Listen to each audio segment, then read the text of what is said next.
Hey guys, this is Julian of Julian Gray Media. Sorry I haven't done a tutorial in a week or so. I've been too busy with Collab Alliance. If you don't know what that is, make sure to check out the video on my channel, the trailer. Essentially, it's all of us huge music production YouTubers getting together to do a really awesome collaboration. If you want to check that out, again, click on the card above me now and go check it out. But any rate, I'm going to be going over a tip I learned from Morgan Page, the writer of songs like Fight For You, The Longest Road, In the Air, some Grammy nominated stuff. And I met him while I was on my trip to California this spring. If you want to check out my adventures in California and the people I met there, make sure to check out the link above me now as well.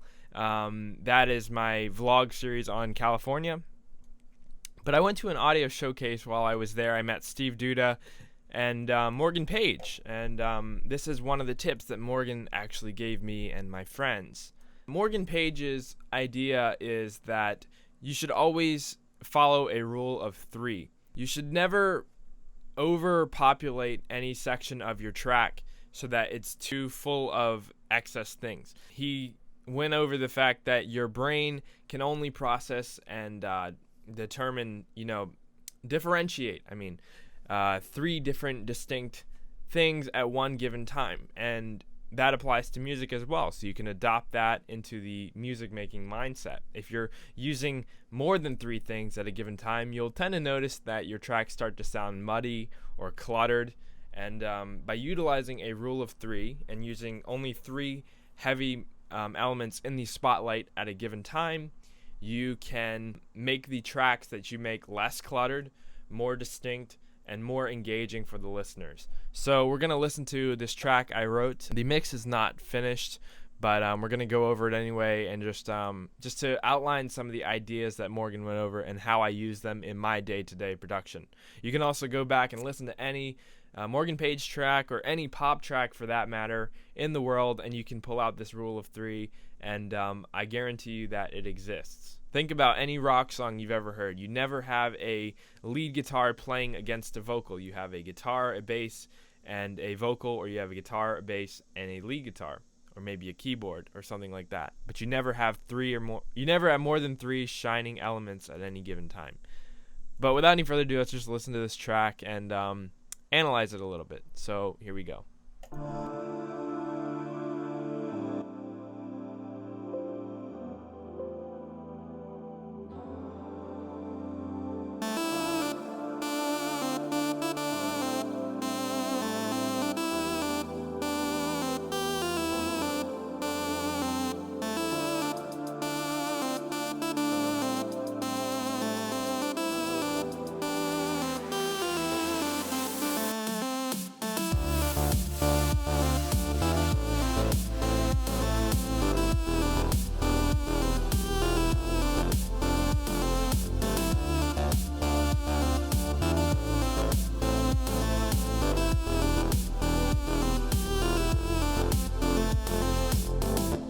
Let me just skip to this part here.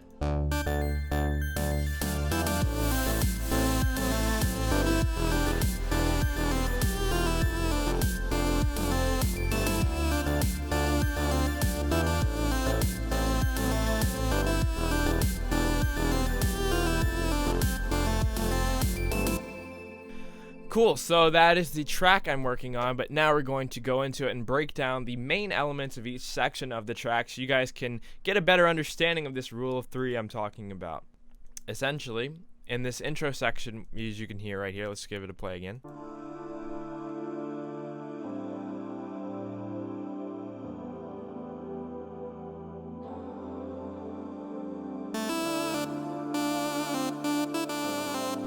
There's 3 elements here. We can pick them apart. We have the pads, including all the pad layers because they're all doing the same thing just in different layers. If we play that back, the pad is taking the forefront here because nothing else heavier is playing. And then we have the vocal, background kind of dreamy vocals playing as well. Now, if you notice and listen to this with open ears, you can differentiate the two elements very well here, because we only have two things playing, and they're very different from each other. So let's give this a play again and try to think about both tracks playing as you listen to this.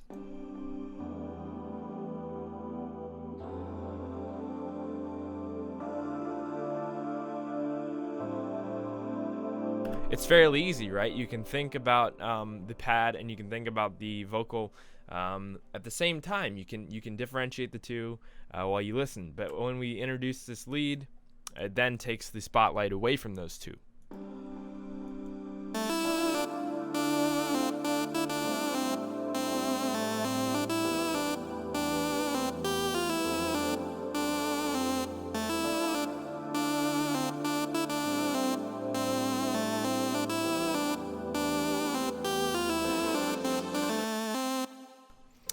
And as you can hear, it starts to get more and more difficult to differentiate each of the parts. When the lead comes in, the pad and the vocals start to blend together a little bit more. Here we go. Because the lead then takes the focus, and your brain has to compute all three of these things playing at one time. This is even more so when you introduce 4 or 5 things. That's why you want to keep it to a minimum or a maximum of 3. Because you can differentiate the 3 here, but it's very hard to do. Now let's get into that chorus section here, if we give it a play.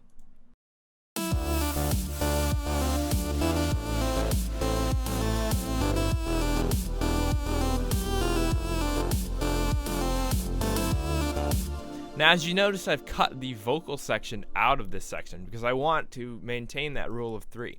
We have the bass taking over its spot here. We get the bass right here.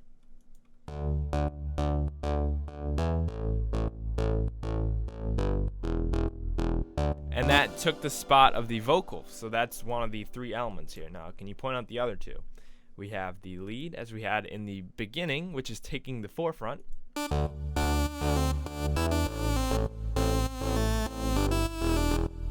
And we have a kind of third element, but it's not exactly a third element. It's more of a supporting element. It's just sitting in the background, kind of adding ambience, which is the pad.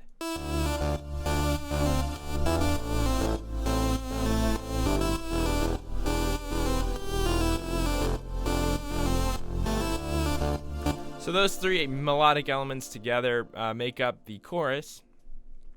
As I skipped earlier, a little later on, I introduced a counter melody.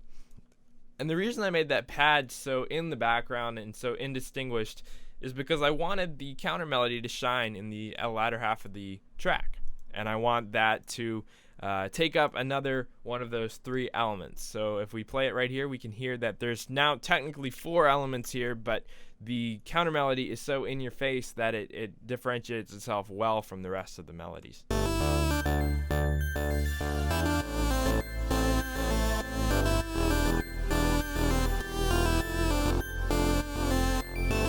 But you'll notice that when you start listening for that counter melody, the pad kind of fades into the background. You can't process the pad and the counter melody at the same time. It's a psychology thing. And that's why it's always best to keep that rule of 3 in mind if you're writing music that you want people to be able to distinguish each part of the track. So that's about it for this track. Keep your eyes peeled for this track. I'm going to be putting it out soon. And I hope this tip helped you. It definitely helped me when Morgan gave it to me. Make sure to subscribe to Morgan Page. He's a brilliant musician. If you haven't already, go check out his music. He's a fantastic musician. And he always gives out cool tips like this on his Twitter and stuff. So make sure to go follow him on all of his outlets. If this video gave you a hand, if it helped you out, make sure to give it a like. If it didn't, give it a dislike. And let me know why in the comments below. If you've adopted this idea of 3, or if you've been doing it for years, link a video or a song that you've written in the comments below, and I will be happy to listen to it. Also, if you have any questions for me about this rule of 3, or if you have any questions about songwriting in general, let me know in the comments as well, and I will get to you. Oh, train. Sorry, there's a train in the background. Make sure to subscribe to the channel. I make a video every Wednesday and Friday. I am Julian, again, of Julian Gray Media, and I will talk to you guys later. Bye-bye.